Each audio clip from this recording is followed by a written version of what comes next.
"He sees you as a sister," her bestie whispered. Yet the Duke's eyes told a deeper, different truth. The ballroom at Ravensford Hall gleamed under the weight of 100 candles, each flame trembling as if aware of its own insignificance in so grand a space. Clara Whitcomb stood near the tall casement windows, her gloved fingers tracing the condensation upon the glass, her reflection ghostly and uncertain against the lamplight beyond. The orchestra had just fallen silent after a quadrille, and the air hung thick with the mingled scents of beeswax, expensive perfume, and the fading warmth of pressed bodies in silk. She was neither invited to dance nor invited to leave. This was the peculiar station of a clergyman's daughter, visiting as companion to a woman of consequence, present enough to be visible, insignificant enough to be overlooked. Eleanor Beresford appeared at her elbow with the sudden intimacy of long friendship, her fan snapping shut with theatrical precision. "My dearest Clara," she whispered, her voice pitched low but trembling with the kind of excitement that preceded gossip. "I have just heard the most delicious confirmation from Mrs. Ashford herself." Clara turned, though she did not smile. She had learned long ago that Eleanor's delicious confirmations often came at someone's expense, and she harbored a quiet dread that such expense might be her own. "The Duke sees you as a sister," Eleanor breathed, her brown eyes alight with what she evidently believed to be consoling information. "A treasured sister, mind you, but nothing more. Mrs. Ashford observed that he has never once looked upon you with the particular regard one reserves for a woman of romantic consequence. You are safe, Clara, perfectly safe in his indifference." The words fell like stones into still water, each one sinking deeper than the last. Clara's hand stilled upon the window pane. Safe. She turned the word over in her mind as though it were a coin of uncertain value. Safe from hope, then, safe from the possibility of his regard, safe from the terrible, exquisite vulnerability of being truly seen. How reassuring, Clara managed, and the flatness of her own voice surprised her. Eleanor squeezed her hand, entirely satisfied with this response, and turned back toward the throng of dancers and matrons and gentlemen in their tailcoats, eager to disseminate this correction to any who might have harbored wilder notions. Clara watched her go, feeling something within her chest contract into a smaller, harder shape. It was then that she became aware of a presence at the edge of her vision, not aggressive, not demanding, but present in the way that a change in atmospheric pressure announces itself to the skin. Clara did not turn. She could not quite bear to turn, but in the mirror of the darkened window she saw him, Alexander, Duke of Ravensford, standing perhaps 12 feet distant, his posture immaculate, his dark eyes trained upon her with an intensity that made the candlelight seem to dim by contrast. His gaze did not waver. It did not possess the casual, assessing quality one reserves for an acquaintance or a beloved sister. It held instead a weight of recognition, as though he were seeing not merely her reflection, but something far more essential beneath the modest grey silk and the worn gloves and the careful arrangement of ash-brown hair. In that moment, suspended between Eleanor's dismissal and the Duke's unspoken contradiction, Clara understood that some truths arrive not through words, but through the terrible clarity of an unguarded look. The orchestra struck up a waltz. The moment fractured. Yet when she finally dared to glance away from the window, she found him still watching, and she understood, with a certainty that made her breath catch, that Mrs. Ashford was profoundly, devastatingly wrong. The morning after the ball, Clara found herself alone in the library of Ravensford Hall, a vast cathedral-like space where the smell of aged leather and beeswax seemed to promise truths that the drawing-room would never permit. She had taken refuge there under the pretext of retrieving a particular volume for Eleanor, though in truth she sought only the weight of solitude and the company of the dead authors who lined these shelves with their accumulated wisdom. She was running her finger along the spines, Walpole, Milton, the Bronte sisters, whose works were hidden spine inward as though shame could be achieved through architectural positioning, when she heard the measured footfall upon the Persian carpet. There was no hurry in the sound, no surprise. It was the footfall of a man who expected to find what he was looking for. Clara did not turn. Some instinct, born perhaps from the previous evening's revelation, counseled restraint. Let him speak first. Let him bear the weight of words if words there must be. Miss Whitcomb. His voice was pitched low, modulated as though the library itself were a sanctuary requiring reverence. Your taste in literature does you considerable credit. I observe you favor the more demanding philosophers. Clara turned then slowly and found him standing perhaps 10 feet distant, his morning attire immaculate.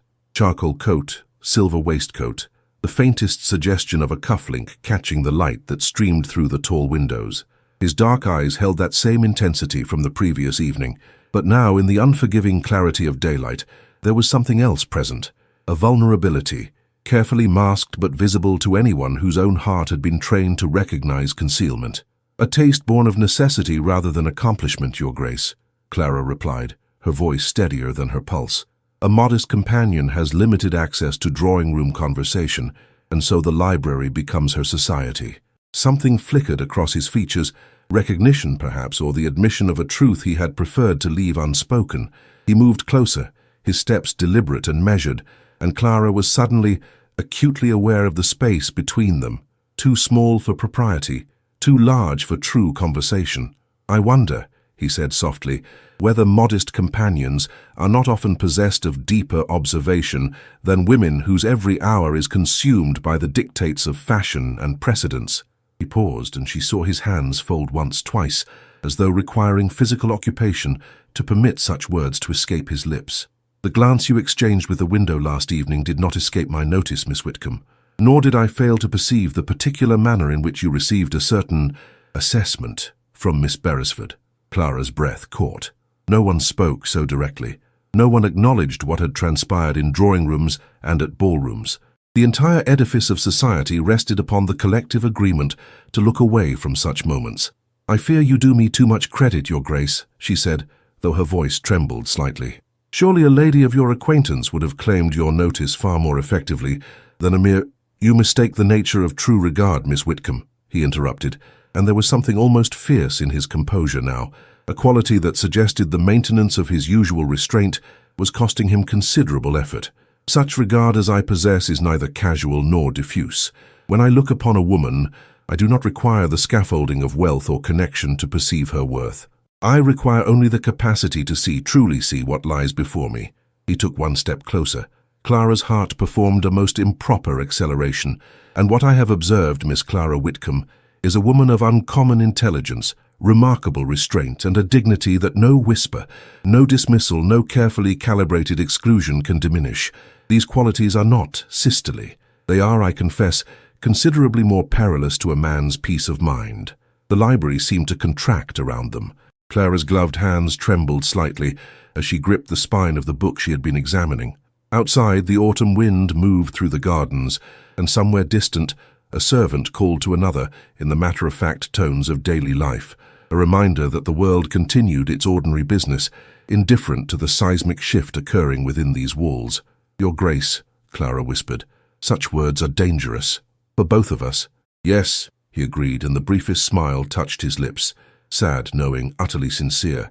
"And yet I find myself increasingly unwilling to purchase safety at the cost of truth. Some utterances, once recognized, cannot be unspoken. Some glances, once exchanged, cannot be forgotten." He adjusted his cufflinks, a gesture she was beginning to recognize as a sign of profound agitation, and stepped back, restoring the space between them to something approximating propriety. "I shall not presume further, Miss Whitcomb, but know this: you are seen, truly seen, and that seeing is not fraternal, though all of society may insist otherwise." When he had gone, leaving only the faint scent of bergamot and the memory of his words suspended in the still air, Clara sank into one of the high-backed chairs and finally permitted her hands to shake. The following afternoon, Eleanor had organized a small gathering in the morning room, a tea of the sort that served as both social obligation and amateur tribunal, where the ladies of the neighborhood assembled ostensibly to discuss charitable works, but in truth convened to assess, critique, and pronounce judgment upon one another's conduct, appearance, and marriageability prospects. Clara attended because attendance was expected. She poured because pouring was her role. She remained mostly silent because silence was her privilege and her burden both. The Duke had not been invited, which should have provided some comfort. Instead, it created an anxious absence, a void against which all other conversations seemed to press and strain. "My dear Eleanor," Mrs. Ashford was saying, her voice carrying that particular pitch of false intimacy that preceded devastating observation, "your companion appears somewhat fatigued. One trusts she is not suffering from romantic disappointment." The assembled ladies permitted themselves small, knowing laughs, the sound of women who understood precisely the mechanisms of such disappointments and took grim satisfaction in their inevitability. Clara's hand did not waver as she added sugar to Mrs. Ashford's cup. "I assure you, Mrs. Ashford, romantic disappointment requires first the existence of romantic possibility, which would require in turn that some gentleman had noticed me as anything other than furniture." The words emerged with more bite than she had intended, and she saw Eleanor's eyes widen with something between alarm and delighted surprise. "How droll," Mrs. Ashford murmured, though her expression suggested otherwise. "And yet, I confess myself surprised by your spiritedness. One might almost believe you harbored some secret grievance against the gentlemen of this county." It was then, and Clara would later wonder whether it was coincidence or some darker orchestration of fate, that the drawing-room door opened without announcement. The Duke stood framed in the doorway, his appearance dishevelled in a manner wholly inconsistent with his usual meticulous grooming, his cravat slightly askew, his hair bearing the marks of repeated passage of his fingers, his expression austere and commanding in equal measure. "Madam," he said to Eleanor, "I must beg your pardon for this intrusion. I find myself in the unaccustomed position of requiring advice from Miss Whitcomb regarding a matter of some scholarly significance. Might I impose upon you to grant her leave to join me in the library for a brief consultation? The matter concerns the correct interpretation of a passage in Walpole which has caused me considerable professional embarrassment." It was absurd. It was transparent. It was entirely, patently false, and every woman in that room understood it to be so. Yet the magic of his title, the weight of his authority, the sheer audacity of his disregard for propriety, created a peculiar paralysis. Eleanor, torn between the delicious scandal of his attention and her social obligation to protect Clara's reputation, seemed momentarily incapable of coherent response. It was Clara who broke the silence. "Of course, Your Grace," she said, setting down her teapot with a steadiness that seemed to come from somewhere outside herself. "I should be delighted to provide whatever scholarly assistance lies within my modest capacity." The walk to the library felt both interminable and far too brief. When they had achieved the privacy of those towering shelves and distant windows, the Duke took her hand, an act of such stunning impropriety that Clara could scarcely comprehend it had occurred. "Forgive me," he said, his voice rough with emotion.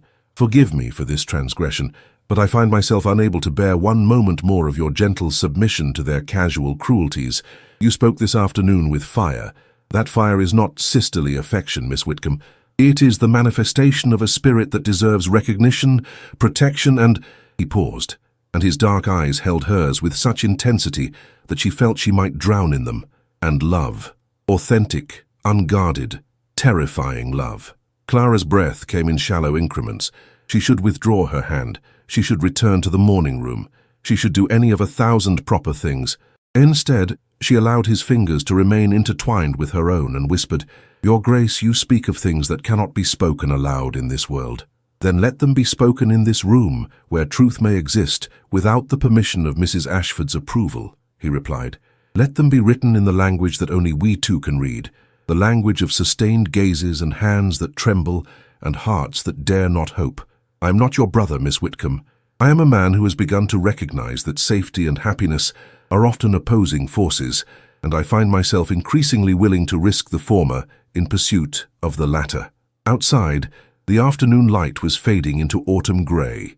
In this space between propriety and confession, between what the world permitted and what the heart demanded, Clara understood that everything had changed, and nothing could ever be made unspoken again. 3 days had elapsed since that clandestine moment in the library, 3 days of careful orchestration, of measured glances across drawing rooms, of conversations conducted through the precise language of social gesture that had long served as the vocabulary of the aristocracy. The Duke had contrived several occasions upon which Clara might be present without arousing undue suspicion. A scholarly discussion regarding the restoration of the Hall's East Wing, a consultation regarding Eleanor's charitable endeavours, a quiet afternoon in which he had required her assessment of certain botanical specimens in the glass conservatory. Each encounter had deepened the unspoken understanding between them, yet had also intensified the precariousness of their position. Society remained vigilant, and Eleanor, though increasingly perceptive to the true nature of the Duke's attentions, had begun to regard Clara with an expression that suggested both guilt and a dawning sense of complicity in something that might very well culminate in scandal. It was Eleanor herself who brought the letter on the morning of the fourth day, her face pale and her hands trembling slightly as she pressed the sealed envelope into Clara's fingers. The wax bore no crest, a deliberate precaution, and the handwriting, though unmistakably his, had been rendered deliberately obscure through the application of an unusual angle and the deliberate alteration of certain characteristic flourishes. "Clara," Eleanor whispered, her voice barely audible in the morning room where they stood alone. "I scarcely know what to say. This arrived by special courier at dawn, addressed to my care with explicit instruction that it be delivered to you privately. I deeply fear that the situation has progressed beyond the bounds of innocent acquaintance." Clara's fingers trembled as she turned the envelope over, awareness flooding through her that this single object represented a crossing of invisible thresholds, a commitment made manifest in paper and wax and ink. "Eleanor, I can explain—" "I do not require explanation," Eleanor interrupted, though her expression suggested otherwise. "I require only that you understand the gravity of what is transpiring. The Duke is a man of honor. This much I do not doubt. But honor and discretion are not always companions, and if this becomes known before he has had opportunity to address it through proper channels, if Mrs. Ashford or her confederates discover evidence of correspondence, your reputation will be torn to shreds, and no amount of his rank can fully repair the damage once such things are set loose among the gossiping classes." "What would you have me do?" Clara asked, though she already knew the answer that prudence would demand. "I would have you cease," Eleanor said quietly. "For your own protection, I would have you return that letter unread and withdraw from further private communication. But I suspect," she continued, her voice softening, "that you are rather more courageous than I have given you credit for, and considerably less inclined toward the safety of mediocrity than would be strictly advisable." When Eleanor had gone, pausing at the threshold to offer Clara a sad, knowing glance, Clara broke the seal with fingers that betrayed her internal tumult. The letter was brief, written in the compressed language of a man struggling against the constraints of both passion and propriety. "Dearest Miss Whitcomb, I find myself compelled to commit to paper what circumstances permit only in glances and the careful distances of drawing rooms. These past days have constituted both agony and revelation. To exist in proximity to you whilst maintaining the pretense of casual indifference is a torture of exquisite refinement. I have resolved upon a course of action that will require your consent and, I confess, considerable courage upon your part. There exists a matter of family significance, a legal question that has occupied my solicitor's attention for some months, which I have determined to address openly and without further delay. This matter, when resolved, will create circumstances in which our mutual regard may be acknowledged without the ambiguity that currently constrains us. I cannot ask for your patience without offering, in exchange, my absolute assurance that I am not a man moved by passing fancy or the temporary intoxication of proximity. What I feel toward you has the quality of permanence, of inevitability, of a recognition that runs deeper than the social conventions which presently separate us. Destroy this letter. Do not respond in writing. But know that every moment of every day I am aware of your presence in this house, and I am conscious of nothing so keenly as my determination to see you recognized for precisely what you are. A woman worthy not merely of regard, but of love, expressed openly and without apology. Our Clara pressed the letter to her chest, her heart performing a most dangerous acceleration. The phrase that haunted her, a legal question that has occupied my solicitor's attention, suggested something far more complex than mere romantic impulse. The Duke, it seemed, was orchestrating events toward some conclusion that extended beyond personal feeling into the practical machinery of his estate and his position. She was so absorbed in these reflections that she nearly startled visibly when a knock sounded at the morning-room door, followed almost immediately by the arrival of Mrs. Ashford, whose expression bore all the hallmarks of someone who possessed information of a deeply satisfactory nature. "My dear Clara," Mrs. Ashford said, settling herself upon the settee without invitation, "I trust you will forgive this intrusion upon your private time. I have come, in fact, as a bearer of news that I confess myself shocked to have acquired, and which I felt it my obligation as a woman of conscience to convey to you personally, rather than permitting it to circulate through the ordinary channels of gossip." Clara's grip upon the letter tightened imperceptibly. "You are kind to think of me, Mrs. Ashford. There is to be an assembly at the manor next week," Mrs. Ashford continued, her eyes bright with malicious satisfaction, and it appears, though the announcement has not yet been made officially, that the Duke intends to make some sort of pronouncement regarding a significant change in his personal circumstances. Now I had believed, as we all had, that his attentions were directed toward Lady Catherine Hartwick, whose family connections are most excellent and whose fortune would complement his own admirably. And yet I confess myself puzzled by several of his recent behaviors, which might suggest that his affections have taken a more unexpected direction. The implications hung suspended between them, like a sword suspended by a thread. Clara forced herself to meet Mrs. Ashford's gaze with an expression of polite interest. "I cannot imagine, madam, that the Duke's personal arrangements are a matter of particular significance to anyone save himself." "Perhaps not," Mrs. Ashford conceded, rising to her feet with an air of supreme satisfaction, "and yet should his unexpected attachment prove to be toward someone of humble circumstance, I trust you will understand that certain precautions regarding one's reputation must be observed. Society can be remarkably unforgiving toward young women who rise above their station through means that are not precisely conventional." When she had departed, Clara sank into a chair, the letter burning against her palm like a live coal. The Assembly, next week. Some pronouncement regarding a significant change in his personal circumstances. She understood, with a clarity that was both exhilarating and terrifying, that the Duke had made a decision, and that everything, her reputation, her future, her very identity, now hung upon whatever revelation he intended to make public before the assembled gentry of the county. The 5 days preceding the assembly constituted a period of such emotional extremity that Clara found herself moving through the hours of each day as though inhabiting a dream from which waking was increasingly unlikely. Eleanor had begun to regard her with an expression of anxious complicity, and even the servants seemed aware that something of significance impended, though none possessed sufficient information to speak of it with certainty. The Duke maintained an outward demeanor of absolute normalcy, perhaps even more rigidly composed than usual, which itself served as evidence of the internal tempest he labored to contain.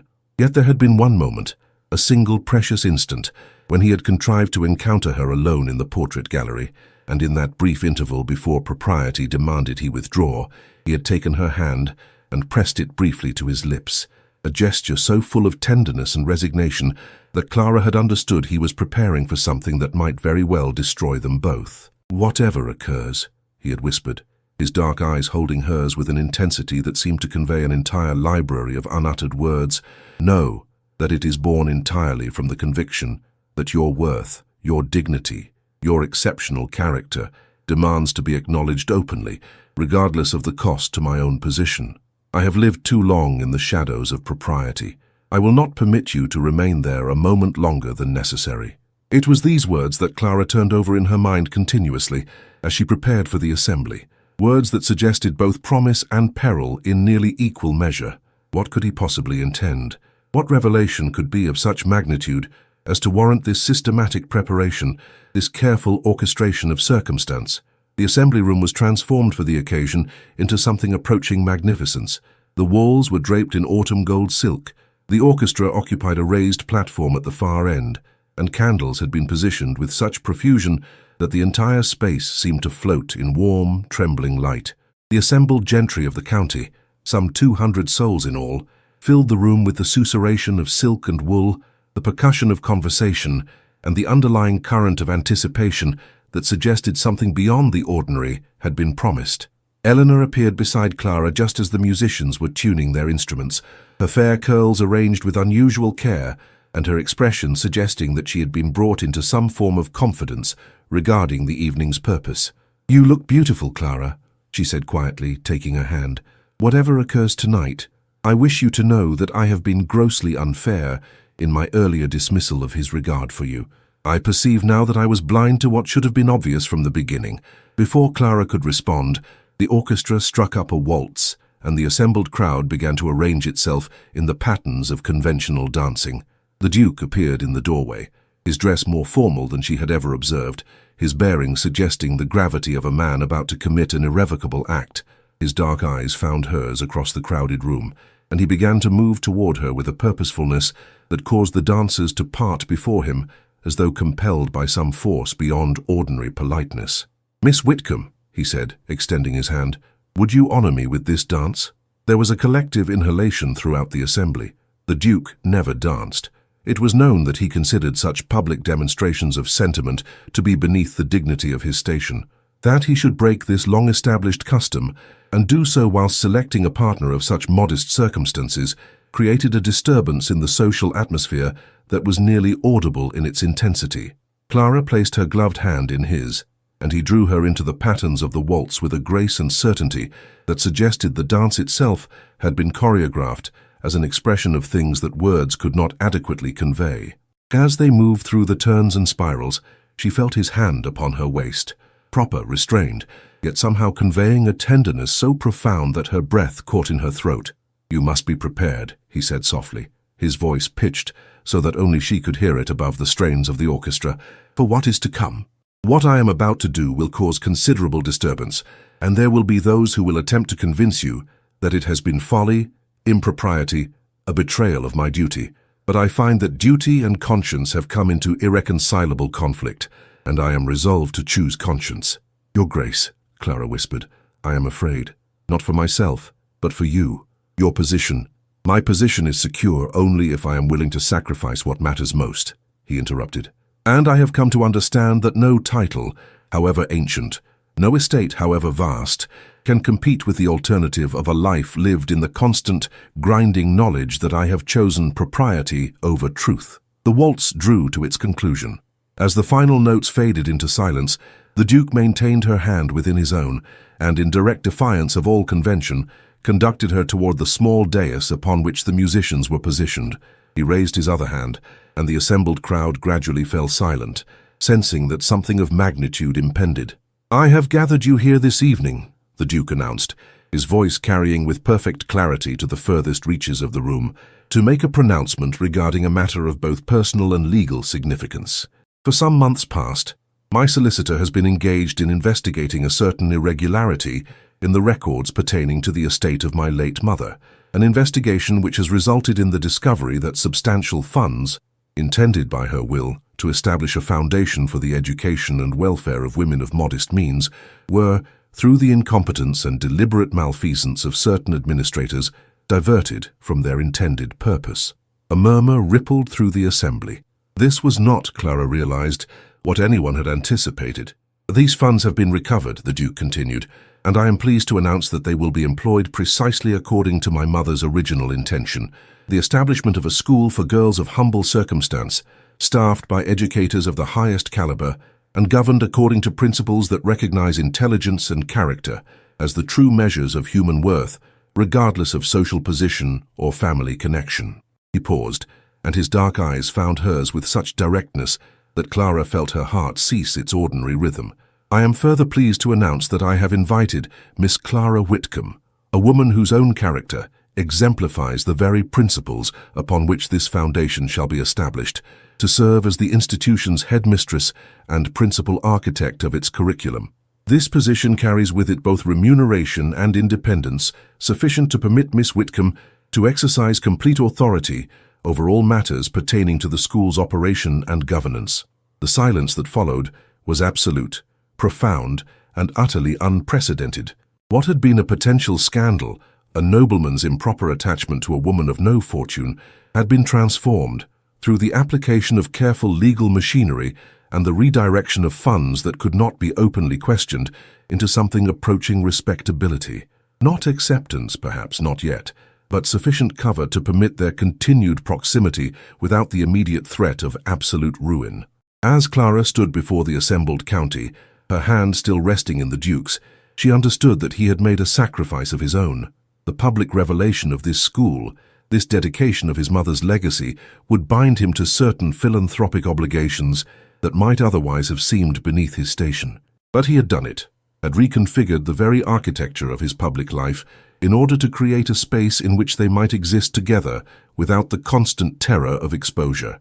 When he finally released her hand, he bowed with exquisite formality, and as the assembled crowd began to process toward the refreshment rooms, their minds already spinning with the implications of this extraordinary announcement, Clara found herself trembling with the weight of what his gesture had signified. Not merely love, but the willingness to reshape his entire existence in service to truth. The week that followed the assembly was consumed by the peculiar chaos that accompanies the disruption of established social patterns. Letters arrived from various quarters of the county, some congratulatory, some cautiously curious, and several bearing the undisguised venom of those who perceived Clara's advancement as an affront to the natural order of things.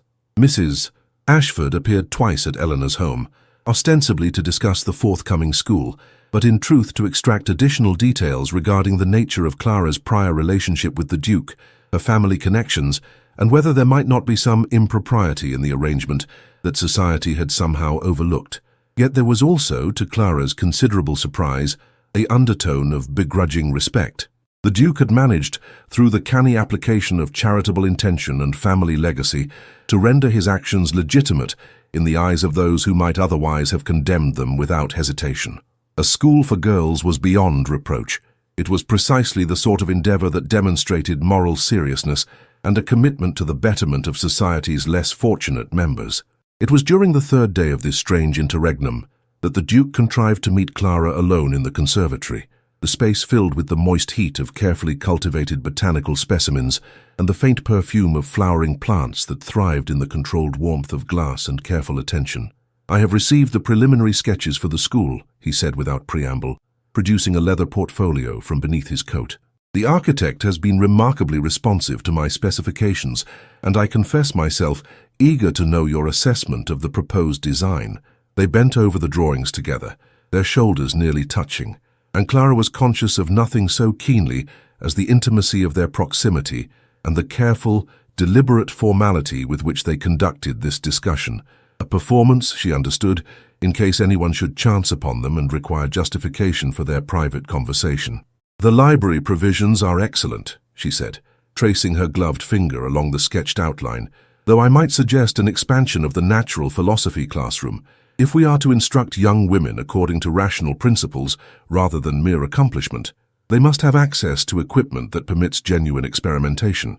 "Your suggestions will be incorporated," the Duke replied, and she heard in his voice the particular tenderness reserved for moments when propriety permitted him to acknowledge his regard without explicit declaration.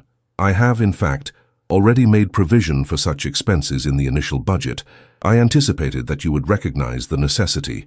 They continued in this manner for some time, discussing practical matters of architecture and curriculum, yet with each exchange, Clara became increasingly aware that they were conducting a conversation that existed simultaneously on two distinct levels, one of legitimate professional discussion, and another, more profound, more dangerous, of an intimacy that society was only just beginning to tolerate. It was the Duke who eventually shifted the conversation toward the matter that had been occupying both their minds with increasing urgency. "There remains, however, a certain question that extends beyond the practical arrangements of the school," he said quietly, setting aside the drawings and turning to face her fully. "A question that touches upon the nature of our mutual understanding and the future course of our association." Clara's breath caught. She understood precisely what he intended, and her heart performed a peculiar unsettling acceleration. "Your Grace," she whispered. "You must not—" "I must," he interrupted gently. "For 3 weeks, I have sustained myself through the exercise of extraordinary restraint. I have permitted society to dictate the terms of our interaction, to circumscribe our conversation within the bounds of what is permissible, to render invisible the fundamental truth of my regard for you. But I find myself increasingly unable to maintain this pretense, and I am resolved to address the matter with the directness it deserves, irrespective of the circumstances or the appropriateness of the moment." He took her hand, a gesture performed without the mediation of gloves, skin meeting skin in a contact that was simultaneously forbidden and inevitable. "Clara," he said, and the use of her given name, spoken in that low, trembling voice, seemed to reshape the very air between them. "I am aware that society has dictated certain constraints upon the nature of our association. I am aware that your position, though considerably elevated by the appointment I have created, remains fundamentally dependent upon your behavior remaining beyond reproach. I am aware of all these things, and I find them to be profoundly unjust." He released her hand and reached instead into his waistcoat pocket, producing a small object that caught the light filtering through the glass panels of the conservatory. It was a ring, not a contemporary piece of obvious value, but something far older, bearing the marks of considerable age and a craftsmanship that suggested generations of careful stewardship. "This ring belonged to my grandmother," he continued, his voice rough with emotion, "a woman who defied considerable social opposition to marry a man whom she loved profoundly, despite his lack of family connection or substantial fortune. She was a woman of remarkable strength, and I have always believed her to be the source of whatever moral clarity I possess. I offer this ring now, not as a symbol of conventional engagement, an arrangement which would, I confess, immediately render you vulnerable to the precise scrutiny and suspicion that the school was designed to circumvent, but as a symbol of my intention, my commitment, and my absolute determination that you shall not remain invisible, unacknowledged, or dependent upon society's sufferance for your rightful place in this world." He extended the ring toward her, and Clara found herself unable to do anything but stare at it, comprehension and emotion warring within her in equal measure. "I am not asking you to become my wife according to the forms that would currently protect you and legitimize your position," he continued softly. "I am asking you something far more difficult. I am asking you to trust that I am capable of navigating the labyrinthine complexities of society's expectations whilst maintaining unwavering commitment to your dignity and your worth. I am asking you to believe that love, authentic, unconditional, permanent love, is a foundation upon which a life may be built, even when that foundation must, for the present, remain partially obscured from public view." Clara looked up at him, and in that moment she understood that she stood at a threshold that, once crossed, would remake the entire architecture of her life. The ring represented not conformity to society's expectations, but a deliberate, conscious defiance of them, an assertion that some truths transcended the permission of propriety, and that some loves demanded to be acknowledged regardless of the cost. "Yes," she whispered, though she was not entirely certain which of his implications she was accepting: the ring, the commitment, the future he was proposing, or simply the terrifying, exhilarating necessity of choosing authenticity over safety. He slipped the ring onto her finger, a perfect fit, as though it had been waiting through generations for this precise moment, and for a long moment they stood in silence amid the humid warmth of the conservatory, whilst outside the autumn light began its descent toward evening, and the world continued its indifferent rotation, unaware that everything had fundamentally changed. 14 days elapsed between the moment the ring was placed upon Clara's finger and the evening upon which the most significant public revelation was orchestrated. These days were occupied by a peculiar suspension between worlds. Clara's professional identity as head mistress designate of the foundation had been formally announced and accepted by society, yet her true relationship with the Duke remained concealed beneath layers of propriety and careful management. The ring was worn, but beneath her gloves, where only she and the Duke were aware of its presence. Eleanor had been taken into fuller confidence, and her complicity in the deception had transformed her from an occasional confidant into an active conspirator. It was she who provided the excuse for Clara's frequent absences from the drawing room, who created opportunities for private conversation, who gradually began to circulate the subtle suggestion that Clara's character and education made her an appropriate associate for a man of the Duke's intellectual pretensions, regardless of her modest origins. The mechanism of social rehabilitation was slow, but perceptible. Women who had previously ignored Clara began to acknowledge her with qualified civility. Invitations to tea became increasingly frequent. Even Mrs. Ashford's manner, whilst never entirely cordial, had acquired a tinge of reluctant deference, acknowledgement that the Duke's patronage, however unusual its genesis, conferred a form of legitimacy that society could not entirely dismiss. Yet with each day that passed, Clara became increasingly aware of a tension building between what was being constructed, her new identity as educator and woman of consequence, and what remained unresolved between herself and the Duke. They had not spoken of marriage in explicit terms. They had not discussed the future in any concrete manner. The ring upon her finger was a promise, yes, but a promise of what precisely remained undefined, pregnant with possibility and shadowed by uncertainty. It was Eleanor who finally articulated what had become impossible to ignore. She found Clara alone in the morning room, engaged in the preliminary sketches for the school's curriculum, and sat beside her with an expression of determined urgency. "The tension between you cannot continue indefinitely," Eleanor said without preamble. "The Duke has been remarkably patient and remarkably clever in his management of the situation. But society's tolerance for ambiguity is limited, and there are those, Mrs. Ashford chief among them, who are beginning to whisper that perhaps the arrangement is not quite as innocent as the charitable school might suggest. What do they suggest? Clara asked, though she dreaded the answer. That you have become his mistress, Eleanor replied bluntly. That the school is merely an elaborate screen for a relationship that would otherwise render you utterly condemned.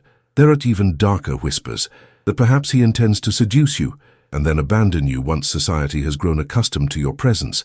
You must understand, Clara, that no amount of professional accomplishment can entirely insulate you from such speculation if it is permitted to establish itself in the collective imagination. Clara's hands stilled upon her sketches. She understood with terrible clarity that Eleanor was correct. The protection afforded by the school was already beginning to erode in the face of society's need to interpret their relationship through the only frameworks it truly understood, frameworks rooted in scandal, seduction, and the inevitable humiliation of a woman who had overreached her station. It was that very evening that the Duke requested Clara's presence in the library, a summons delivered through Eleanor with the instruction that they were to discuss certain matters pertaining to the school's governance. Yet when Clara entered the library at the appointed hour, she found it arranged for something far more significant. A small fire burned in the hearth, and the Duke stood before it with an expression of such profound gravity that her heart immediately contracted with apprehension. "I have received intelligence," he began without preamble, "that the nature of our association is beginning to be questioned in a manner that threatens not merely your reputation, but the very foundation upon which the school rests. It appears that society's generosity toward eccentric patronage has its limits, and those limits are being rapidly approached." Eleanor mentioned as much, Clara admitted quietly. "What do you propose?" "I propose," he said, moving toward her with measured steps, "that we cease to conduct our arrangement under the auspices of concealment. What I propose is that you understand the true nature of my intentions, and that we move, with deliberate purpose and public acknowledgement, toward the conclusion that has been inevitable since the moment you permitted me to place this ring upon your finger." He took her hand, the one bearing the ring visible now in the firelight, and pressed it briefly to his lips. "I am asking you, Clara, to become my wife. Not in secret, not through some clandestine arrangement that would render you perpetually vulnerable to speculation and doubt, but openly, before the county and before God, with all the rights and protections that such a union would afford you." Clara found herself unable to speak. She had known this was coming, had perhaps always known, and yet the articulation of it rendered her simultaneously exhilarated and terrified. "I recognize," he continued, "that this represents a departure from society's ordinary expectations. I am aware that certain factions will view this marriage as a betrayal of my duty to my lineage and my estate. I am aware that there will be those who will never fully accept you, who will regard you as an unsuitable match, regardless of your considerable personal accomplishments. But I have come to understand that these objections, whilst inconvenient, are ultimately immaterial in the face of what I have come to recognize as a fundamental truth. I cannot imagine a future that does not include you as its center. I cannot imagine conducting my life, my work, my responsibilities in any manner that does not have your welfare and your happiness as its primary concern." He released her hand and took a step back, his expression suddenly vulnerable in a manner she had rarely witnessed. "I am asking you to trust me with your future, Clara, not as a woman of modest means seeking advancement through matrimonial connection, but as an equal partner in whatever we might construct together." "Your Grace," Clara began, but he raised a hand, silencing her. "Before you respond," he said quietly, "you should know that I have already taken certain steps to ensure that this marriage, should you consent to it, will be conducted in a manner that is not merely socially acceptable, but impossible to question. I have in fact prepared a document of some significance, one that I would like to place before you now." He moved to the desk and retrieved a leather folio, which he opened to reveal a series of carefully inscribed pages. "These are the amended provisions of my will," he explained. "They establish certain trusts, certain guarantees of independence and security that will be held in your name, regardless of the outcome of our marriage or any other contingency that might arise. Should you become my wife and should any misfortune subsequently befall me, you will inherit not merely a portion of my estate, but sufficient independent wealth to ensure that you need never be dependent upon anyone for your security or your autonomy."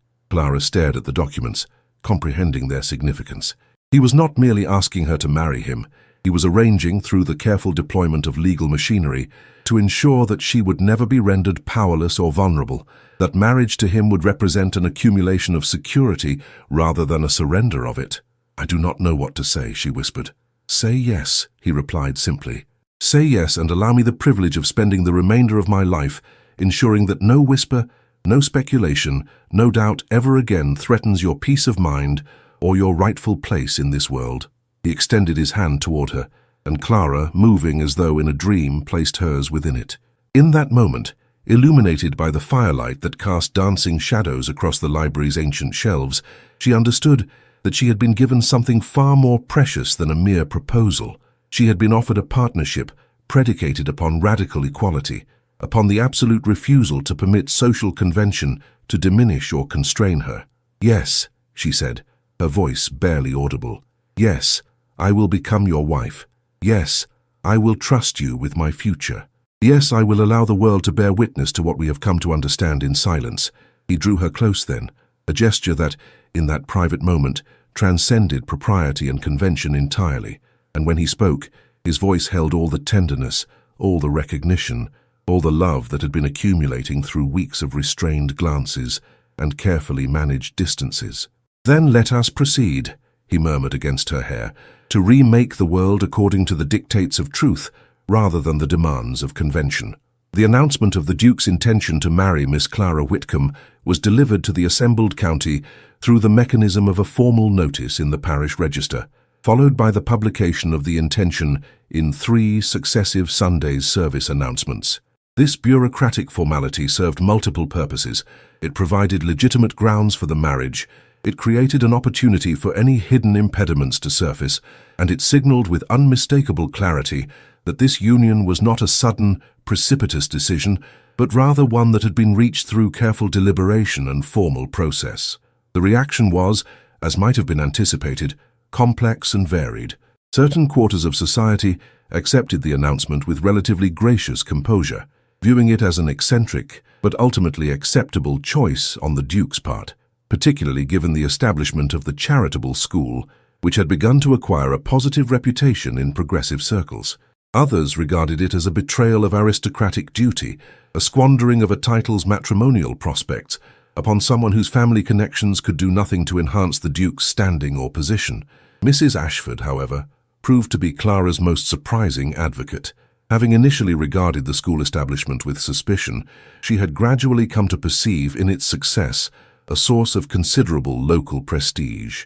The Duke's charitable endeavour had attracted the attention of several prominent philanthropists from London, and there was the distinct possibility that the school might become something of a showpiece, a demonstration of progressive thinking that might reflect favourably upon the entire county.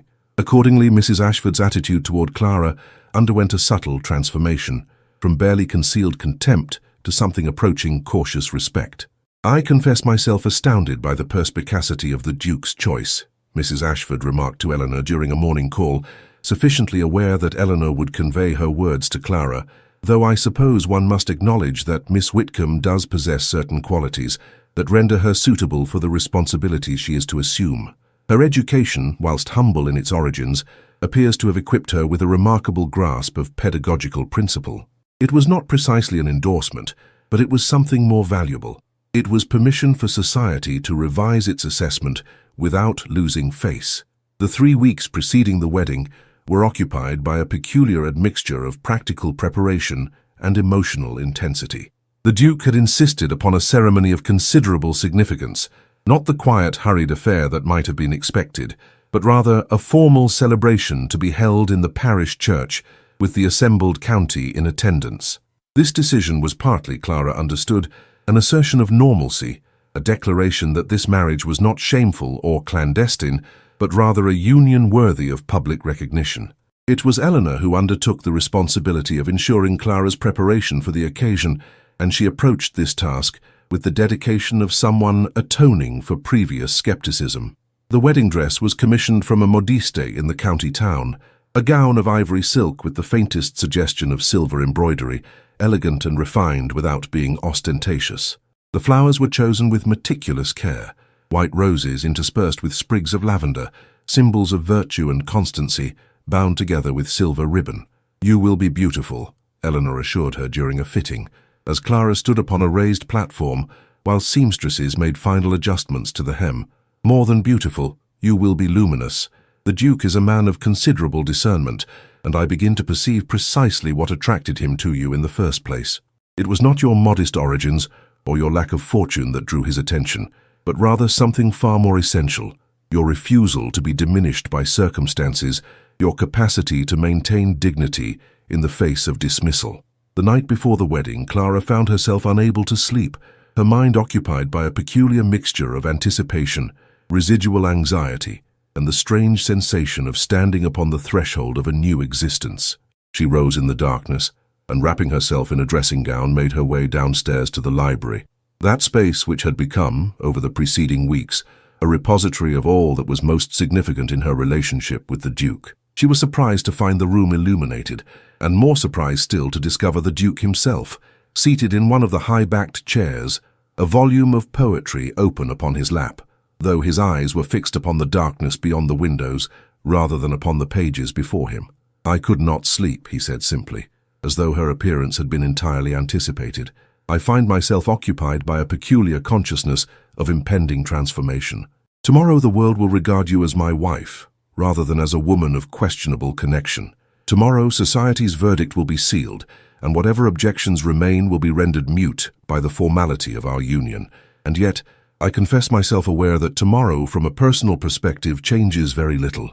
My regard for you, my commitment to your welfare, my recognition of your worth, these remain constant regardless of whether they are expressed through the machinery of matrimony or through some other form of association." Clara moved to sit beside him, and he reached out to take her hand, his thumb moving gently across the curve of her knuckles in a gesture of such tenderness that it seemed to encompass all the restraint, all the longing, all the careful management of propriety that had characterized their preceding weeks of acquaintance. "I am afraid," she admitted quietly, "not of marrying you, but of the possibility that marriage might diminish what we have created together, that the formalization of our relationship might render it ordinary, unremarkable, subject to the same tired conventions that govern all matrimonial arrangements." "That is a legitimate fear," he replied, his voice carrying that particular quality of gravitas that suggested he was engaging seriously with her concern, rather than dismissing it as feminine nervousness. "Yet I would suggest to you that what we have created is sufficiently resilient to survive the transition from concealment to acknowledgement. The foundation of our understanding is not built upon secrecy or transgression, but rather upon mutual recognition and the deliberate choice to value truth above propriety. Those elements will not be diminished by the addition of a marriage certificate. If anything, they will be strengthened by it." He set aside his volume of poetry and turned to face her more fully. "Tomorrow I will stand before the parish and declare my intention to bind my life to yours. But I want you to understand that this declaration is merely the public articulation of a binding that has already occurred in the more essential realm of spirit and conviction. You are already mine, Clara, in all the ways that matter. The ceremony tomorrow merely translates that internal reality into a form that society can comprehend and grudgingly acknowledge. And yet there is something that will change," Clara said softly, understanding with sudden clarity what had been troubling her beneath the surface of her anxiety. "Once we are married, once I am the Duchess, I will be locked into a role, constrained by expectations that extend far beyond our private understanding. I will be required to behave in a manner consistent with your station, to conduct myself according to standards that may conflict with my own inclinations. You will be required," he corrected gently, "to conduct yourself with dignity and grace, but you will never be required to surrender your authenticity or your integrity. And I give you my absolute assurance that should society's expectations ever demand that you compromise either of those qualities, you will find in me an advocate who is willing to challenge society's verdicts with whatever force is necessary." He released her hand and rose to his feet, extending it to help her upright. "We should return to our respective chambers," he said with a faint smile that suggested the exercise of considerable restraint. "Propriety demands that we not be found alone together on the eve of our wedding, and I confess myself not yet entirely prepared to dispense with propriety on all fronts simultaneously. Tomorrow I will have eternity to ensure that you understand the depth of my regard. Tonight I will content myself with the knowledge that you trust me sufficiently to commit your future into my keeping.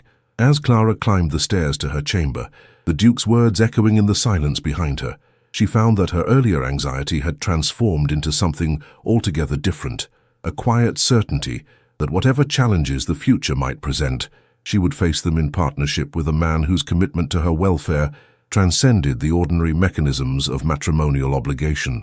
The morning of the wedding arrived with the kind of crystalline autumn brightness that seemed to promise benediction from the very heavens. The parish church had been decorated with flowers, white roses, lavender, and sprigs of ivy that suggested both elegance and constancy, arranged with meticulous care by Eleanor, and an army of enthusiastic helpers drawn from among the village women who had come to regard the establishment of the school as a source of considerable local pride. The assembled congregation represented a cross-section of the county's social hierarchy, country gentlemen in their formal dress, their wives attired in their finest gowns and most elaborate bonnets, younger women craning to glimpse the bride, elderly matrons positioned with the authority of those whose long observation of social proprieties granted them the right to judge whether this union was, ultimately, acceptable. Even the tenant farmers had turned out, standing at the rear of the church in their Sunday clothes, their presence serving as testament to the Duke's popularity among his working people. Eleanor stood as Clara's attendant, having insisted upon the role despite the complications it created for her own social standing. As Clara made final adjustments to her veil, a creation of the most delicate Brussels lace, Eleanor embraced her with genuine warmth. "You are remarkable," Eleanor said simply, stepping back to survey her friend with undisguised admiration. "I confess that I did not perceive this possibility at the beginning of the season, but I find myself profoundly moved by the courage with which you have navigated these extraordinary circumstances. The Duke is a fortunate man." The organ struck up the traditional hymn, and Clara moved toward the aisle with a steadiness that surprised her. She had anticipated nerves, perhaps even a degree of hesitation, yet instead she found herself moving with the sense of inevitability that accompanies the moment when one crosses a threshold that cannot subsequently be uncrossed. This was transformation made manifest. In a few moments she would cease to be Miss Clara Whitcomb and become instead the Duchess of Ravensford, a title that carried with it both privilege and unprecedented visibility. The Duke stood at the altar, and as she approached, Clara observed that his customary composure had been fractured by what appeared to be genuine emotion. His dark eyes held hers as she reached his side, and in that glance there was conveyed an entire library of recognition and commitment. The ceremony proceeded according to the ancient rituals that had governed matrimonial unions for centuries. The vicar pronounced the traditional words, Clara and the Duke exchanged vows, and at the final moment, the moment in which the ring was placed upon her finger, the Duke spoke words that were not part of the liturgy, spoken so softly that only she could hear them. "I see you, Clara. I have always seen you. I will spend the remainder of my life ensuring that the world learns to see you as I do."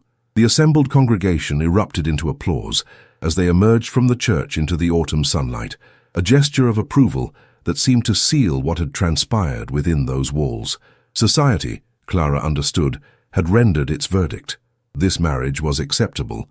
The union of a duke with a woman of modest origins was not merely tolerable, but even, in certain progressive circles, regarded as admirably principled. The wedding breakfast was held in the great hall of Ravensford, transformed by candlelight and flowers into something approaching magical.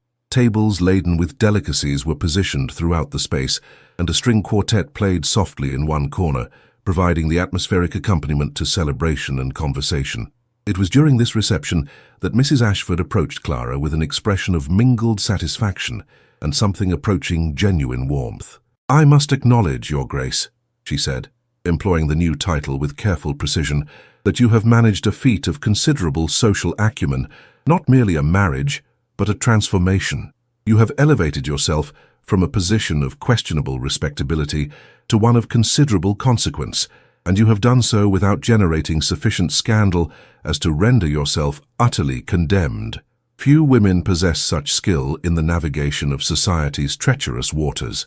"I confess," Clara replied with a composure that surprised even herself, "that my elevation has been less a matter of personal acumen than of extraordinary good fortune in encountering a man who valued authenticity above propriety.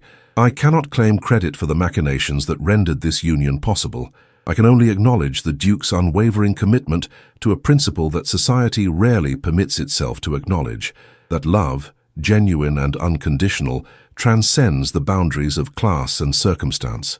As the afternoon progressed and the celebration continued around her, Clara found herself increasingly aware of the Duke's presence, not demanding attention, but present, a constant point of reference toward which her consciousness repeatedly turned. When he finally approached her as the light was beginning to fade, his expression carried a question and a promise in equal measure. "It is customary," he said, extending his hand, "for the newly married couple to absent themselves from the festivities at a certain point in the proceedings. I wonder whether you might be inclined to accommodate this tradition." Clara placed her hand in his without hesitation, and he led her away from the great hall, through corridors lit by candlelight, toward a chamber she had not previously entered. It was his private study, she understood, a space of considerable intimacy, lined with books and dominated by a large window that overlooked the gardens. "I wish to speak with you," he said, his voice carrying an undertone of emotion that suggested something of significance impended, away from the observation of society and the machinery of public celebration. "I wish to have a moment in which we could exist simply as ourselves, without the mediation of titles or expectations, or the carefully managed performance that our union has, of necessity, required." He took both her hands, and Clara saw in his dark eyes a vulnerability that few could perceive beneath his customary composure. "I want you to understand, Clara, that what we have created together, what has transpired over these past weeks, represents for me a form of resurrection. I had believed myself capable of existing indefinitely within the confines of duty and restraint, of conducting my life according to principles that demanded the suppression of authentic feeling. And then you arrived with your quiet dignity and your refusal to be diminished by circumstance, and you shattered those carefully constructed defenses." He released her hands and reached instead for something upon his desk, the torn corner of a dance card, the scrap that had fallen from her notebook weeks earlier when society's cruelty had rendered her nearly invisible. "I have kept this," he said softly, "as a reminder of the moment at which I understood that all the wealth, all the lineage, all the accumulated prestige of my position meant nothing if it did not permit me the autonomy to choose what matters most." This scrap of paper represented exclusion. Today I wanted to seal it as a symbol of transformation, not of your transformation, but of mine. Your commitment to me has remade me into something approaching authenticity. He produced a stick of sealing wax, and holding the fragment over the candle flame, carefully sealed it with wax, bearing the ducal crest, a gesture so profoundly symbolic that Clara felt her breath catch in her throat. "This," he said, placing the sealed fragment into her hand, "is the testimony of our love rendered permanent and official. It is proof that the world, reluctant though it may be, has been compelled to acknowledge what we have always known. That truth, when sufficiently insisted upon, renders propriety powerless, and that love, authentic and unflinching, is the only legitimacy that matters." He drew her into an embrace then, one that was tender and passionate in equal measure, and as Clara allowed herself to rest against him, she understood that she had been offered something far more valuable than a title or social elevation. She had been offered genuine recognition, complete and unconditional, by a man whose commitment to truth had transformed not merely her circumstances, but the very architecture of her understanding of herself. Outside, the autumn darkness was descending upon the gardens, and somewhere in the great hall the celebration continued. But within this private space, suspended between one life and another, Clara understood that the greatest transformation had already occurred, not in the eyes of society, but in the quiet certainty of her own heart. 6 months had elapsed since the wedding, and the transformation that had begun in the library on that autumn evening had deepened and solidified into something approaching permanence. The school, now formally established and bearing the official designation of the Ravensford Foundation for the Education of Women, had begun to acquire a reputation that extended far beyond the boundaries of the county. Young women of modest circumstances, daughters of tradesmen, clergymen and professional men, arrived from as far as London and Bath, drawn by the promise of an education that was rigorous without being genteel, practical without being demeaning. Clara had thrown herself into the work of establishment with a dedication that left little time for the peculiar isolation that often accompanied elevation to the rank of Duchess. The Duke, demonstrating a perspicacity that continued to surprise even those who had come to know him well, had arranged for her to maintain operational control of the school whilst providing the administrative and financial support necessary for its expansion. In this manner, Clara had managed to preserve the autonomy that was essential to her character, whilst simultaneously acquiring the legitimacy and resources that only the Duke's position could provide. It was on a spring afternoon, the gardens of Ravensford beginning their annual resurrection, the air carrying that particular quality of renewal that made winter seem impossible, that Eleanor arrived for one of her increasingly frequent visits, bearing intelligence that immediately altered the trajectory of Clara's thoughts. "There is to be a visitor of some consequence," Eleanor announced, settling herself in the drawing room with the air of someone about to impart information of considerable significance. "I have received word from my contacts in London that the Countess of Ashfield intends to visit the school. She is, as you may or may not be aware, a woman of considerable influence in progressive circles, and she has expressed a particular desire to observe the educational methodologies that you have implemented." Clara set down her needlework, her mind immediately calculating the implications of such a visit. The Countess of Ashfield was known throughout England as a patron of educational reform, and a woman whose endorsement could transform an institution from being regarded as a mere eccentricity into something approaching the status of a legitimate educational innovation. "When is she to arrive?" Clara asked, her voice betraying the slight tremor that accompanied the prospect of so significant a scrutiny. "Within a fortnight," Eleanor replied. "And the Duke, I understand, has already been informed. He seems remarkably untroubled by the prospect, which suggests that he has anticipated such developments and has been orchestrating circumstances to facilitate them." Indeed, when Clara subsequently broached the matter with the Duke, she found his response to be characterized by an almost unsettling calm. They were in his study, a space that had become increasingly common ground between them as their marriage had progressed from the initial intensity of revelation into something approaching genuine partnership, and he set aside the documents with which he had been occupied to regard her with an expression of measured amusement. "The Countess is, as you know, a woman whose opinion carries considerable weight in matters of educational policy," he said, gesturing for her to sit beside him. "I took the liberty some months ago of forwarding to her certain documents pertaining to the school's curriculum and pedagogical approach. Her letter of response indicated a genuine interest in observing the institution firsthand. I have, therefore, invited her to stay at Ravensford for a period of 2 weeks, during which she will have the opportunity to assess the school according to her own criteria." "And you did not think to inform me of this beforehand?" Clara inquired, though her tone was more amused than truly aggrieved. "I believed it preferable to allow you the opportunity to prepare naturally, rather than through the mediation of my foreknowledge," he replied with a slight smile. "You possess, my dear Clara, a remarkable capacity to rise to extraordinary occasions when permitted to do so without excessive advance warning. I have observed that when you are aware of an impending challenge, you tend toward overthinking, whereas when you encounter it with minimal preparation, you respond with the authenticity and conviction that is precisely what the Countess will find most compelling." The fortnight that followed was occupied by a flurry of preparation that was rendered somewhat chaotic by the fact that Clara was simultaneously attending to the daily operations of the school and making minor but significant adjustments to the curriculum in anticipation of the Countess's arrival. Yet as the date of the visit approached, she found herself acquiring an almost fatalistic calm, recognition that either her work would speak for itself or it would not, and that no amount of frantic preparation could alter that fundamental reality. The Countess arrived on a Thursday afternoon, descending from her carriage with the bearing of someone accustomed to scrutiny and deference in equal measure. She was a woman of perhaps 60 years, with steel-grey hair arranged with severe elegance, and eyes that seemed to perceive far more than what lay on the surface of any given situation. The Duke received her with formal courtesy, but it was toward Clara that her attention was primarily directed. "The Duchess," she said, extending her hand with a gesture that suggested acknowledgement of something beyond mere social obligation. "I have been curious to meet you for some months now.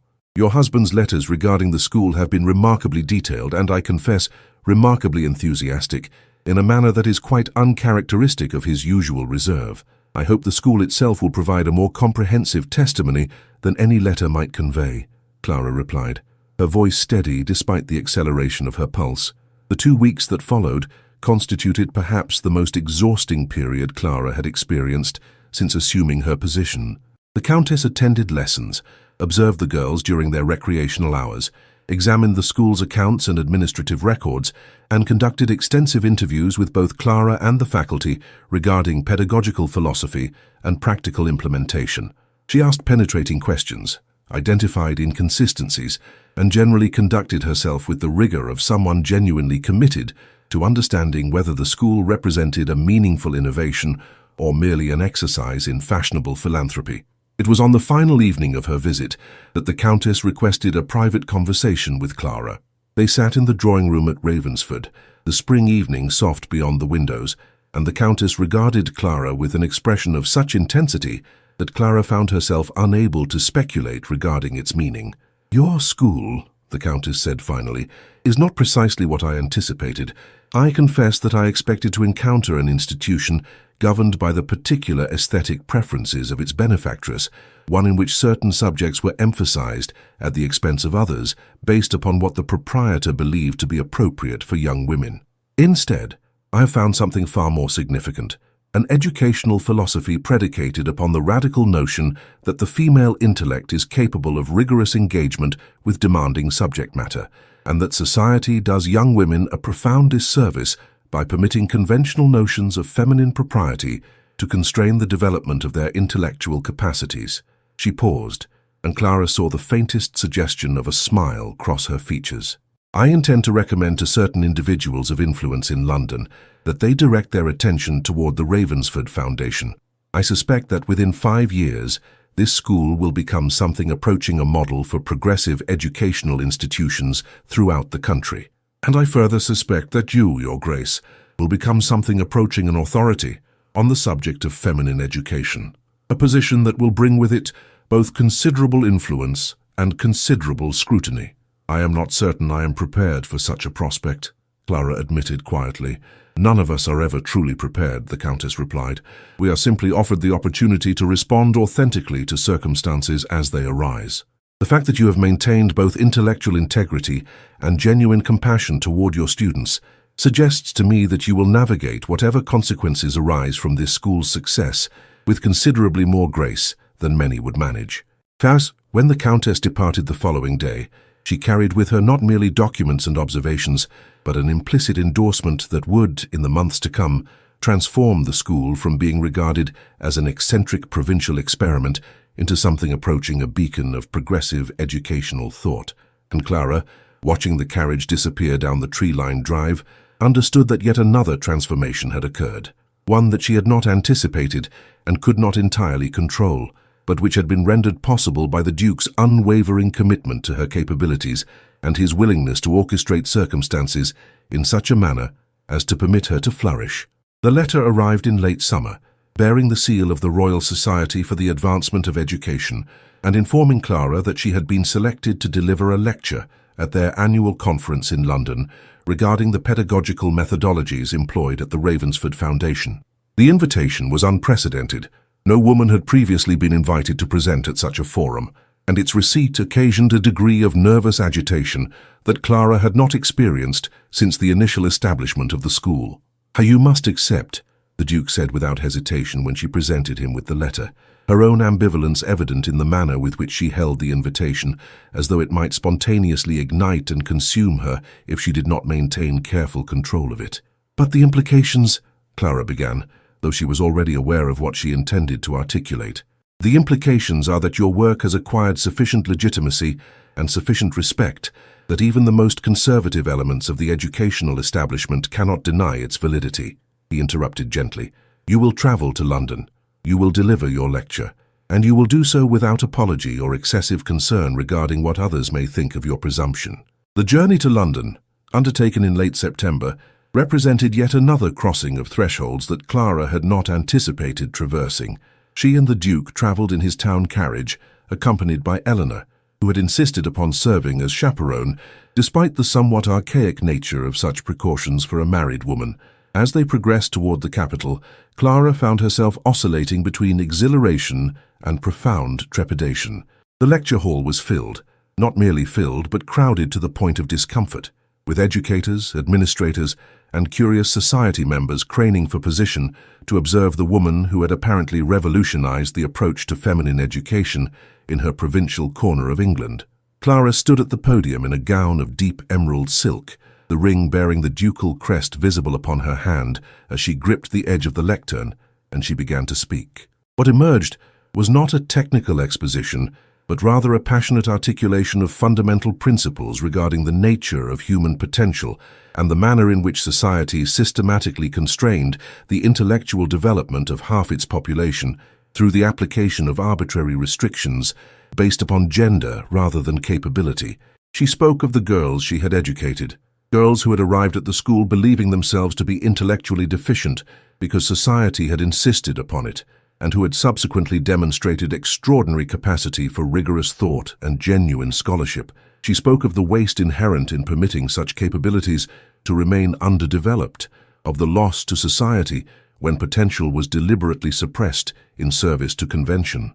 The silence that followed her conclusion was absolute and profound, and then, gradually, the assembled audience began to applaud, not with the polite courtesy one extended to a woman who had acquitted herself adequately despite her gender, but with genuine recognition of the significance of what had been articulated. In the days that followed, Clara found herself at the center of a form of attention that was, in many respects, more demanding than the obscurity she had previously experienced. Invitations arrived from various quarters, requests for additional lectures, inquiries regarding the possibility of establishing similar schools in other regions. The Duke navigated these developments with his characteristic perspicacity, helping her distinguish between opportunities of genuine substance and those that represented merely fashionable enthusiasm. It was on the eve of their departure from London that the Duke surprised Clara with a gift, a small volume bound in soft leather, bearing her initials in gold upon its cover. She opened it to find her lecture transcribed in its entirety, with a preface written by no less a figure than the Dean of the Society. "This is for the record," the Duke explained, watching her read with an expression of mingled tenderness and amusement, "so that your words, your insights, your fundamental contribution to the conversation regarding education will persist beyond the moment of their articulation, so that years from now, decades perhaps, women will be able to encounter your ideas not through second-hand reporting or the mediation of others' interpretations, but directly, in your own voice." Clara's eyes blurred with tears as she looked up at him. "You have given me everything," she whispered. "Not merely marriage, but recognition. Not merely security, but agency. How can I ever adequately express gratitude for such gifts?" "By continuing to be precisely who you are," he replied, taking her hand. "By refusing to permit the world's attempts to diminish or constrain you to succeed. By living as testimony to the principle that authenticity and truth are more powerful than all the conventions society might marshal against them. This is the gift you give to me, Clara, the privilege of witnessing the fullness of your becoming." The morning room at Ravensford was filled with soft autumn light, the gardens visible beyond the windows, transformed by the particular beauty of October, leaves burning in shades of gold and crimson, the last roses persisting with stubborn dignity against the encroaching cold. Clara sat at her writing desk, occupied with correspondence that had become an increasingly significant portion of her daily responsibilities, when a sound from the hallway, the particular timbre of a child's voice raised in delighted excitement, drew her attention away from the letters before her. Thomas, their son, now 10 years old, burst into the room with the characteristic lack of restraint that distinguished him from his sisters, and which his father, Clara observed with amusement, seemed to regard as a source of considerable satisfaction. Behind him came Eleanor's daughter, Margaret, now a young lady of 17, and already acquiring the reputation of someone possessed of formidable intellectual capabilities. "Mama," Thomas announced with the breathlessness of genuine urgency, "Father has returned from London, and he has brought the copies of the new edition of your essays. The publisher has bound them in the most extraordinary leather, and they are being distributed to libraries throughout England." Clara rose from her desk and permitted her son to embrace her, though her eyes immediately sought the doorway through which, a moment later, the Duke himself appeared. 15 years had passed since that evening in the library, when he had first articulated the depth of his regard, and the intervening decade had rendered their partnership increasingly seamless and comprehensive. The school had expanded beyond its original provincial boundaries. Clara's writings on education had been collected and published. Their marriage had produced 3 children, Thomas and his twin sisters, Elizabeth and Margaret, each of whom displayed the intellectual curiosity and emotional intelligence that their mother had come to regard as the primary indication of a person's capacity to flourish. The Duke set down the leather-bound volumes and crossed the room to embrace Clara with the ease of someone for whom such gestures had long since transcended the boundaries of propriety and become simply the natural expression of profound affection. "The publisher informs me that this edition is already facing considerable demand," he said, his dark eyes holding hers with that same intensity of recognition that had characterized their initial encounter. "It appears that your work is acquiring the status of something approaching a foundational text in progressive educational circles." "Our work," Clara corrected gently. "None of this would have been possible without your unwavering support and your willingness to permit me the autonomy to develop according to my own convictions." The Duke smiled, a smile that held within it all the tenderness of a man who had learned over a decade of marriage to see his wife not merely as the object of his affection, but as a collaborator in the ongoing project of creating a life predicated upon truth rather than convention. "I have done nothing more than recognize what was always present," he replied. "You have done the labor of becoming." That evening, after the children had been settled for sleep and the household had acquired the particular quietness that descended upon Ravensford in the hours after sunset, Clara found herself alone with her husband in the library, that space which had witnessed so much of their stories unfolding. A fire burned in the hearth and the Duke sat in one of the high-backed chairs, whilst Clara occupied the position beside him, her hand resting naturally within his own. "I wish to speak with you regarding a matter that has occupied my thoughts for some months now," the Duke said, his voice carrying that particular gravity that indicated something of significance impended. "The school has flourished beyond even my most optimistic projections, and your work has acquired a level of influence that extends far beyond our own county. There is a proposition that I have been considering, one that I believe warrants your serious contemplation." "Speak then," Clara invited, though she found herself curious regarding what development might have prompted such careful preamble. "There exists a movement afoot to establish a university college specifically designed to provide advanced education to women, an institution that would offer curricula comparable to those available to men, with the same rigorous standards and the same commitment to intellectual excellence. Several individuals of considerable influence have approached me with the proposal that you might serve as the principal founder and director of such an institution. It would require your relocation to London for much of the year. It would involve you in an undertaking of considerably greater scope than even the school has represented, and it would expose you to a degree of public scrutiny and opposition that may prove exhausting." He paused, allowing her the space to process what had been articulated, and then he continued. "I confess myself torn regarding whether to encourage you to accept or to advocate for your remaining here, where our life has achieved a comfortable equilibrium. But I also recognize that you have never been a woman content with comfortable equilibrium, and that you are capable of managing far more demanding challenges than this life has thus far required of you."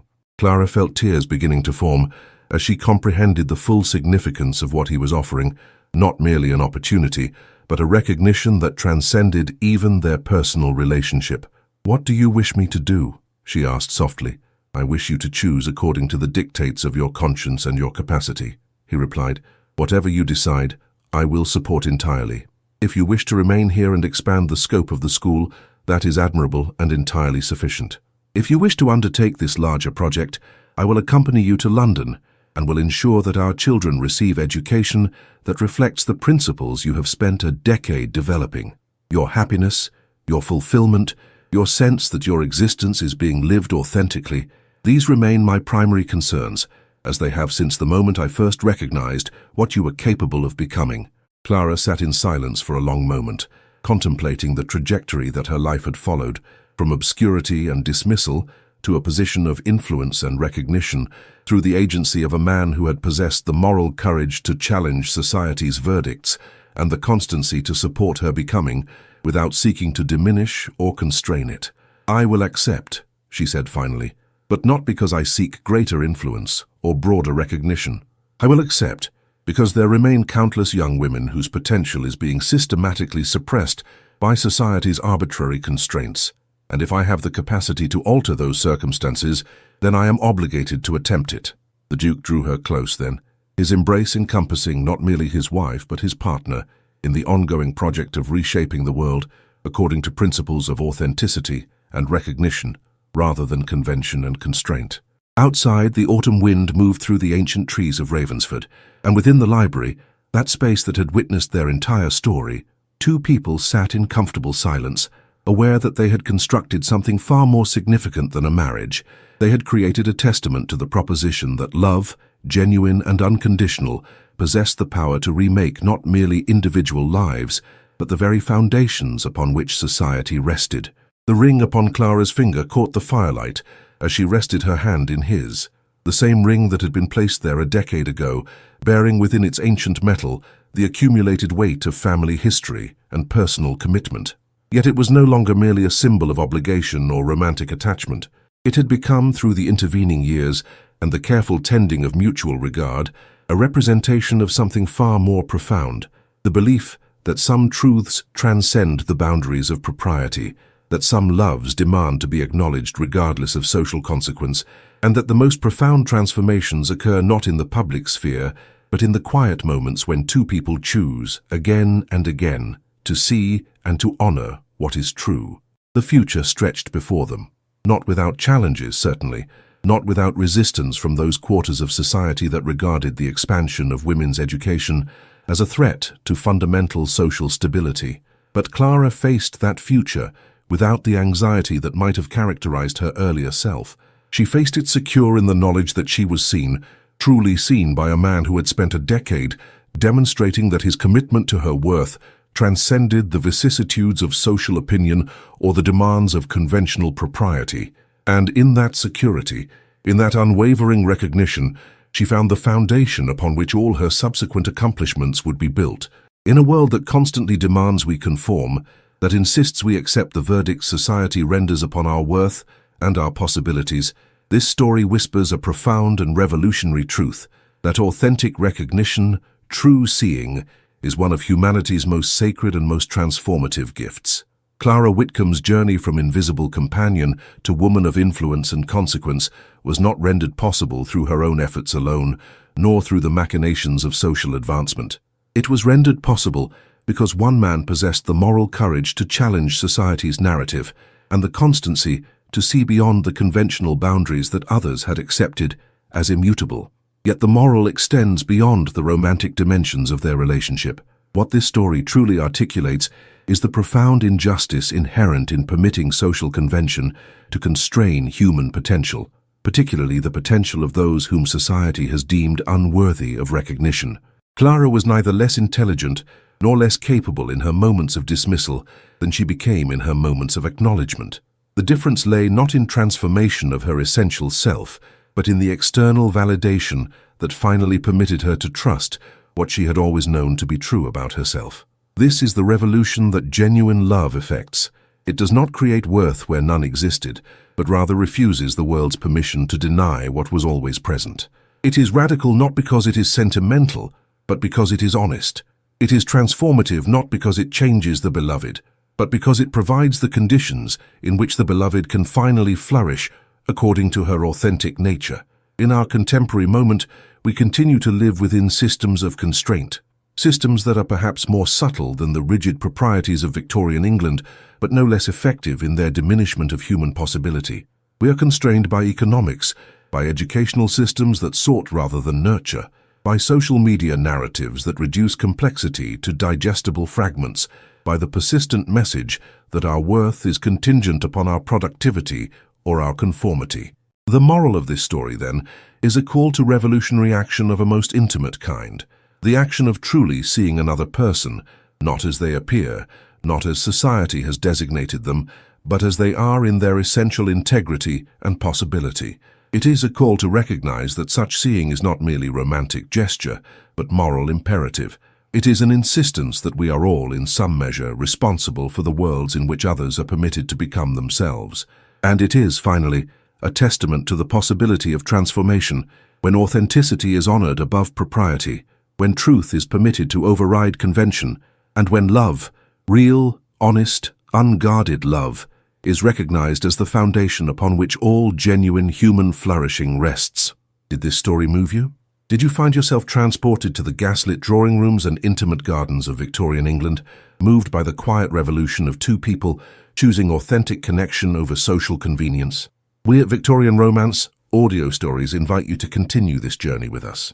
Subscribe to our channel to ensure you never miss a new story, each one carefully crafted to transport you to worlds where propriety conceals passion, where glances convey what words cannot, and where love demands to be acknowledged regardless of society's verdicts. Leave a comment below and tell us, what moment in Clara's journey resonated most deeply with you? Did you find yourself rooting for her recognition? Did the Duke's commitment to her transformation inspire you? We want to hear from you, your thoughts, your emotions, your own experiences of being truly seen, because it is through such connection that stories achieve their deepest power. Share this story with someone who needs to be reminded that they are seen, that they are worthy of recognition, that their authenticity matters more than society's approval. Let us know in the comments which character you identified with most, and whether you believe such transformative love is possible in our modern world. Subscribe, comment, share. Be part of the community of those who understand that the greatest romances are not those of fleeting passion, but of steadfast recognition and unwavering commitment to another's becoming. Thank you for joining us on Clara and Alexander's journey. We are grateful for every moment of your attention, every tear shed at their struggles, every smile at their triumphs. With profound gratitude and deepest appreciation, the Victorian Romance audio stories team crafting tales of love, propriety, and transformation, one story at a time.